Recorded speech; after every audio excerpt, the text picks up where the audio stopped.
Hello students, good morning. आज हम शुरुआत करने वाले केमिस्ट्री सेक्शन 1 में से चैप्टर नंबर 2 सॉल्यूशन, जिसका लेक्चर नंबर 1 आज हम शुरुआत करने वाले, राइट। सो आई होप सारे बच्चों को सेक्शन 2 में से हमने जो चैप्टर नंबर 10 कंप्लीट किया था, सारे बच्चों को समझ में आ गया होगा, सारे रिएक्शंस आपको समझ में आ गए होंगे, ठीक है। तो अब हम बढ़ेंगे सेक्शन 1 की तरफ, जिसमें चैप्टर नंबर 2 सॉल्यूशंस के बारे में अब हम डिस्कस करने वाले, करेक्ट है। अब लास्ट ईयर तक आपके सिलेबस में इसी चैप्टर का नाम सॉल्यूशंस एंड कोलिगेटिव प्रॉपर्टी करके दिया था, ठीक है। अब इस साल आपको सॉल्यूशंस तो दिया हुआ है, बट उसी के साथ साथ आपको कोलिगेटिव प्रॉपर्टी के बारे में भी आपको डिस्कस करना है, करेक्ट है। सो एक्चुअल में आपका ये चैप्टर एग्जिस्ट करता है सॉल्यूशंस एंड कोलिगेटिव प्रॉपर्टी इस नाम से, करेक्ट है। अब सॉल्यूशंस क्या होते हैं और कोलिगेटिव प्रॉपर्टीज क्या होती है, ये सारी चीजों के बारे में हम डिटेल में डिस्कस करेंगे। बस सॉल्यूशंस के अंदर आपके कुछ फॉर्मुलेज लास्ट ईयर तक आपको दिए थे, वो सारे फॉर्मुलेज यहां से स्किप कर दिए, ठीक है। और वो चीज आपको 11th स्टैंडर्ड में ऑलरेडी दिया था, ठीक है। जैसे आपने पढ़ा हुआ है मोलारिटी, ठीक है, percentage by mass, percentage by volume and final आपका मोल फ्रैक्शंस, करेक्ट है। तो ये सारी चीजों के बारे में आपने ऑलरेडी 11th में डिस्कस किया हुआ है, बट जहां पे आपको कोलिगेटिव प्रॉपर्टी के बारे में डिस्कस करना है, तो हमें इन फॉर्मूलेज के बारे में वापस एक बार थोड़ा सा स्लाइटली आपको डिस्कशन करना होगा। क्लियर, समझ में आ गया। तो अब हम शुरुआत करेंगे सबसे पहले सॉल्यूशन वाले पार्ट के साथ। जैसे हमारा सॉल्यूशन कंप्लीट होता है, फिर हम जाएंगे आपके कोलिगेटिव प्रॉपर्टी के टॉपिक के ऊपर, ठीक है। अब कोलिगेटिव प्रॉपर्टी के बारे में जब आप बात करते हो ना, तो इसमें आपको 4 प्रॉपर्टीज के बारे में डिस्कस करना है। आई रिपीट, जब आप कोलिगेटिव प्रॉपर्टी के बारे में डिस्कस करते हो, this is very important topic, और इसमें बहुत सारे डेरिवेशंस आपको दिया हुआ है, एंड ट्रस्ट में आपको पेपर में डेरिवेशंस बहुत दफा पूछे जाते हैं। That clear. तो कोलिगेटिव प्रॉपर्टी के अंदर हमें 4 प्रॉपर्टीज के बारे में डिस्कस करना है, तो उसके बारे में मैं आपको बाद में बता दूंगा। As of we are completing with the solution, will be moving towards the colligative property. So let's begin with the, without wasting time, let's begin with the first one, that is solutions, right. Now everyone knows what is exactly a solution. सारे बच्चों को पता होता है solution exactly क्या होता है, correct है। Solution is nothing but a mixture of 2 और मोर कंपोनेंट्स, करेक्ट है। तो यहां पे मैं लिख के रखता हूं, सॉल्यूशंस कुछ और नहीं होते हैं, solutions are the mixture of simultaneously, मैं आप लिखते जा रहा हूं, सारे बच्चों का ध्यान यहां पे, that is the mixture of 2 और more components. Clear. Now what are the components? Components का मतलब क्या हो जाएगा स्टूडेंट्स यहां पे? तो यहां पे कोई भी चीज, either it may be a solid, either it may be a liquid, और it may be a gases, कोई भी आपके पार्टिकल्स रहेंगे, करेक्ट। तो जब आप ये 2 या 2 से ज्यादा कंपोनेंट्स को जब आप मिक्स करते हो, मिक्स करने के बाद आपके पास जो एक मिक्सचर बनेगा, that is exactly what we called as solutions, correct है। समझ में आ गया। अब ये दोनों कंपोनेंट्स आपके आइदर सॉलिड भी हो सकते हैं, या फिर आपका सॉलिड लिक्विड भी हो सकता है, या फिर आपका सॉलिड गैस भी हो सकते हैं। तो यहां पे टोटल हमारे पास कॉम्बिनेशंस बहुत ज्यादा होता है, solid solid, solid liquid, solid gas, फिर उसी तरीके से लिक्विड सॉलिड। तो हमारे पास कॉम्बिनेशंस बहुत सारे ज्यादा है, पॉसिबिलिटीज हमारे पास बहुत ज्यादा होती है, तो जिसके बारे में हम बाद में डिस्कस करेंगे। But what exactly a solution is, that you have to understand first, ठीक है। तो सॉल्यूशंस में मैंने आपको बता दिया स्टूडेंट्स ये क्या होता है, दैट इज अ मिक्सचर। अब ये किसका मिक्सचर होगा? So we should be having 2 और मोर कंपोनेंट्स। क्लियर, समझ में आ गया। अब यहां पे जो कंपोनेंट्स है ना, हम इस चीज को बार बार कंपोनेंट्स बोलने से अच्छा है मैं यहां पे दोनों चीजों को मैं नाम दे देता हूं, ठीक है। So the first component can be called as, the first component can be called as a solute and second component can be called as a solvent. Clear, समझ में आ गया। तो ये 2 चीजों के बारे में ध्यान से समझना। तो यहां पे जिस कंपोनेंट के बारे में बात कर रहा हूं, करेक्ट है, इसमें से आपका फर्स्ट कंपोनेंट आपका बनेगा सॉल्यूट एंड सेकंड कंपोनेंट आपका बनेगा solvent, right. Now what I am trying to say is, जब आप सॉल्यूट और सॉल्वेंट को, क्लियर, जब आप सॉल्यूट और सॉल्वेंट को जब आप मिक्स करते हो, तब जाके आपके पास क्या बनेगा? तब जाके आपके पास बनता है सॉल्यूशंस। क्लियर? तो अगर मुझे सॉल्यूशन बनाना है, so what we have to do is we have to take a solute as well as we have to take a solvent. ठीक है, तो सॉल्यूट और सॉल्वेंट को मिला के हमारे पास स्टूडेंट्स क्या बनेगा? Will be having a solutions. Clear? Now what is exactly a solute and what is exactly a solvent? बहुत सारे बच्चों को ये डिफिकल्टीज होती है, सर सॉल्यूट क्या होता है, एज वेल एज सॉल्वेंट्स ये क्या होते हैं, इसके बारे में हम थोड़ा सा डिटेल में डिस्कस करेंगे। ठीक है, सपोज मान लेते हैं एक सिंपल सा एग्जांपल ले रहा हूं। ठीक है, सॉरी एक सिंपल सा एग्जांपल ले रहा हूं। एक स्टेटमेंट मैं आपको दे रहा हूं, इस स्टेटमेंट को समझने के बाद आपने मुझे बताना है सॉल्यूट कौन है, सॉल्वेंट कौन है। ठीक है, so water is dissolve in milk. ठीक है, we have a statement water is dissolve in milk. ठीक है, अगेन वन मोर एग्जांपल, मैं एक और स्टेटमेंट यहां पर दे रहा हूं, sugar is dissolved in water. So we have two statements, correct? अब ये दोनों स्टेटमेंट्स के अंदर मेरे पास दो चीजें हैं, the first one which is water and second one which is milk. ये पहले स्टेटमेंट में हो गया। सेकेंड वाले स्टेटमेंट में स्टूडेंट्स हमारे पास दिया हुआ है sugar and again we have water, तो we have two components in each and every statement, correct? First वाले स्टेटमेंट में we have two components and second वाले स्टेटमेंट में again we have two components, correct ना? अब ये दोनों में से सॉल्यूट कौन होगा एंड सॉल्वेंट कौन होगा, ये आपको फाइंड आउट करना है, करेक्ट? समझ में आ गया? तो ध्यान से समझना, सॉल्यूट कौन होता है, सॉल्वेंट कौन होता है। ठीक है, सॉल्यूट आपका हमेशा याद रखो वो चीजें होती है जिसे आप लोग डिसॉल्व करते हो। ठीक है ना, एकदम सिंपल टर्म्स में बता रहा हूं, आपके बुकिश लैंग्वेज को मैं यहां पर रिपीट नहीं कर रहा हूं, बस आपको समझना चाहिए स्टूडेंट्स, इस हिसाब से मैं आपको बता रहा हूं, correct? Now what are solutes? Solutes कुछ ऐसी चीजें होती है जिसे हम लोग डिसॉल्व करते हैं। क्लियर? समझ में आ गया? वरस सॉल्वेंट्स आपकी कौन सी चीजें होती है? तो सॉल्वेंट्स कुछ ऐसे सब्सटेंस होते हैं या फिर ऐसी चीजें होती है जो आपके सॉल्यूट को डिसॉल्व कराता है, मतलब जिसमें आप सॉल्यूट को ऐड करते हो। क्लियर? तो सॉल्यूट आपका जो चीज डिसॉल्व होने वाला है और सॉल्वेंट आप जिसमें डिसॉल्व करते हो। क्लियर? समझ में आ गया? अगर आप बुकिश लैंग्वेज के हिसाब से अगर आप देखोगे तो आपका सॉल्यूट क्या होता है? Solutes are those component which are present in the smaller amount और smaller quantity, तो इनका कॉन्सेंट्रेशन कम होता है। सो फार समझ में आ गया? तो सॉल्यूट्स कुछ ऐसी चीजें होती है जिसका क्वांटिटी बहुत ही कम होता है आपके सॉल्यूशंस में, वरस सॉल्वेंट कुछ ऐसी चीजें होती है जिसका कॉन्सेंट्रेशन या फिर जिसका अमाउंट लार्जर होता है। So we have larger quantity. Clear? समझ में आ गया? तो solutes are the smaller quantity. आपके सॉल्यूशन में आपके सॉल्यूट कैसे होता है? स्मॉलर अमाउंट में होता है, वरस आपका सॉल्वेंट कैसा होता है? लार्जर अमाउंट में होता है। तो इसका कॉन्सेंट्रेशन कम होगा, इसका कॉन्सेंट्रेशन ज्यादा होगा। क्लियर? समझ में आ गया?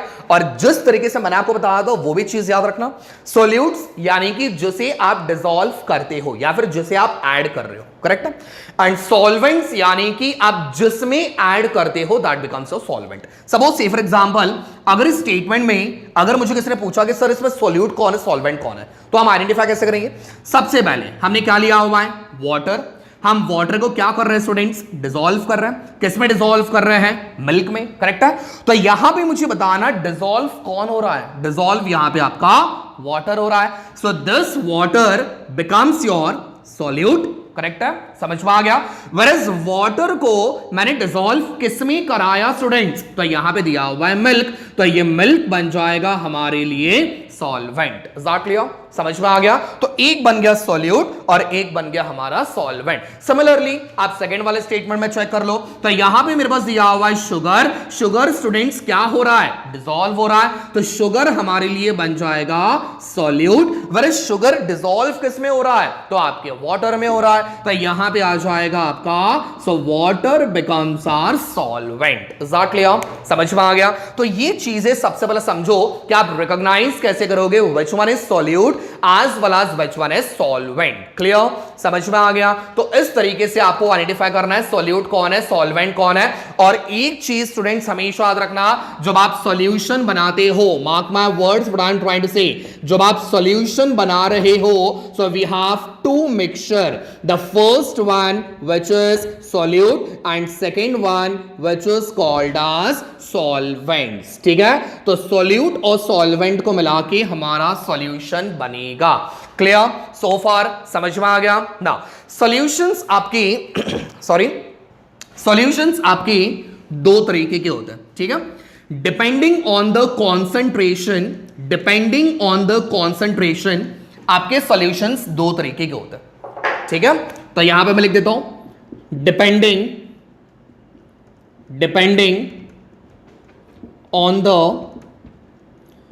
कॉन्सेंट्रेशन और अमाउंट।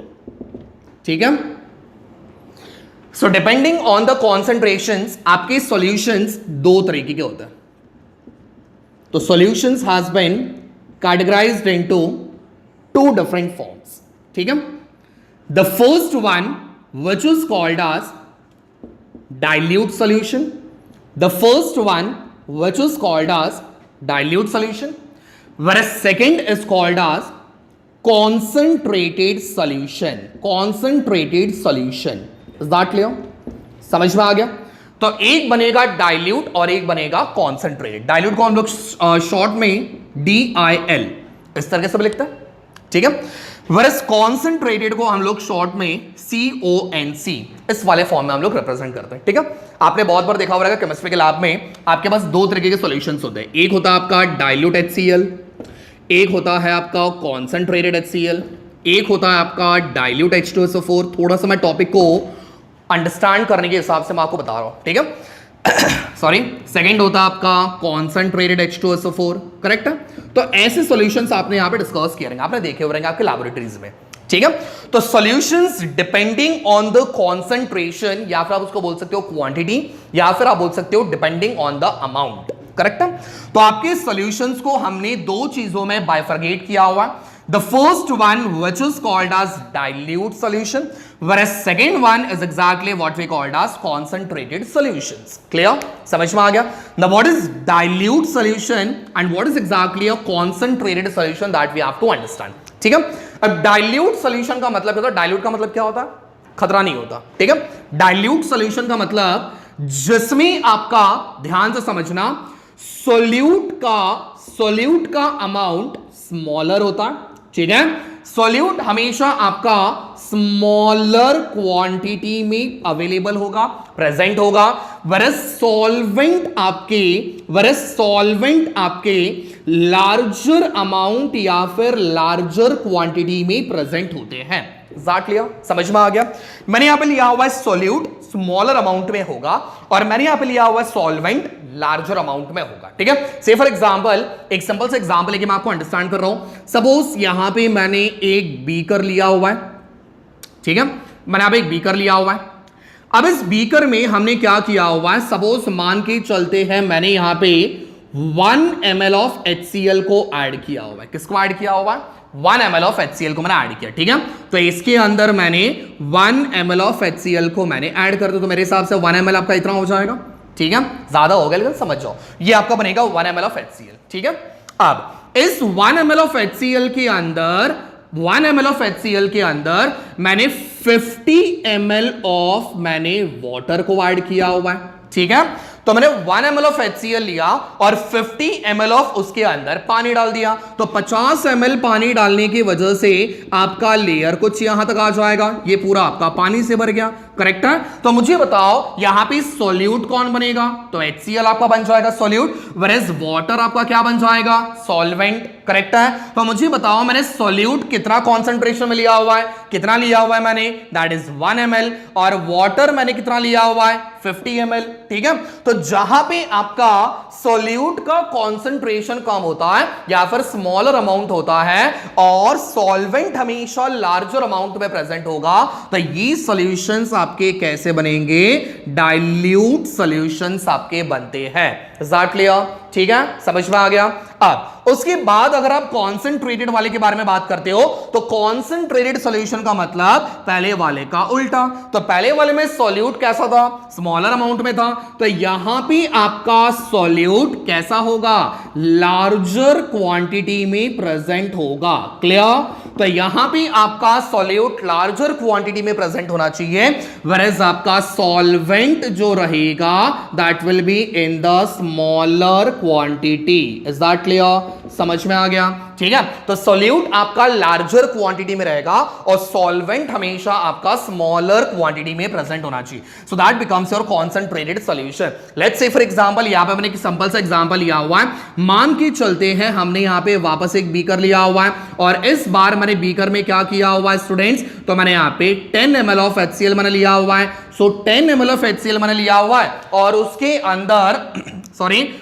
अंदर मैंने यहां पे 5 ml ऑफ वाटर मैंने लिया हुआ है, 5 ml ऑफ वाटर मैंने यहां पे लिया हुआ है। तो मुझे बताओ यहां पे मैंने HCl कितना लिया हुआ है, HCl becomes your solute and water becomes your solvent, correct है? तो HCl मैंने कितना लिया हुआ है 10 और सॉल्वेंट कितना लिया हुआ है 5। तो यहां पे आपका सॉल्यूट का कॉन्सेंट्रेशन ज्यादा हुआ, वेयरएज सॉल्वेंट का कॉन्सेंट्रेशन आपका कम हुआ। ठीक है, समझ में आ गया? So this was all about dilute solution as well as concentrated solution. अच्छा मुझे बताओ, एक सिंपल सी बात मुझे बताना, मैंने यहां पे 1 ml ऑफ HCl लिया हुआ है, ठीक है, और मैंने 50 ml ऑफ H2O लिया हुआ है। ठीक, समझ में आ गया? तो ये सॉल्यूशन कैसा था, डाइल्यूट।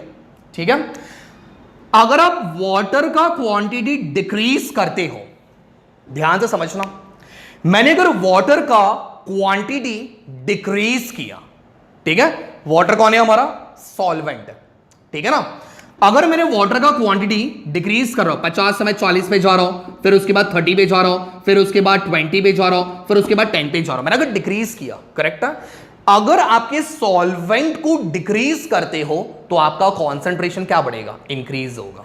क्लियर? समझ में आ गया? अब जितना सॉल्वेंट को डिक्रीज करोगे आपका कॉन्सेंट्रेशन बढ़ते जाएगा, आप सॉल्वेंट को जितना इंक्रीज करोगे आपका कॉन्सेंट्रेशन डिक्रीज होते जाएगा। Is that clear? समझ में आ गया? तो ये थे हमारे सॉल्यूशंस के बारे में, एक डाइल्यूट और एक आपका दैट इज कॉन्सेंट्रेटेड सॉल्यूशंस। ठीक है, सो फार सारे बच्चों को समझ में आ गया? ठीक है, नेक्स्ट वाले लेक्चर में हम क्या करेंगे, हम एक बहुत ही इंपॉर्टेंट टॉपिक्स के बारे में डिस्कशन करने वाले हैं, that is concentration of the solutions. ठीक है, कॉन्सेंट्रेशन ऑफ सॉल्यूशंस के अंदर हम 4 टॉपिक्स के बारे में डिस्कस करने वाले हैं, 4 से 5 फॉर्मूले के बारे में डिस्कस करना है। सबसे पहले percentage by mass, second percentage by volume, third mole fraction, fourth molarity and fifth one is molality. ठीक है, तो तब तक आप लोगों ने क्या करना है, इसका एक प्रॉपर नोट्स बना लो, इसको प्रॉपरली समझ जाओ, सॉल्यूशंस क्या होता है, टाइप्स क्या होता है, सारी चीजें ध्यान से समझना और उसके बाद नेक्स्ट वाले वीडियो सेशन में हम आगे बढ़ेंगे। ठीक है, थैंक यू सो मच, चलो stay tune for the next video.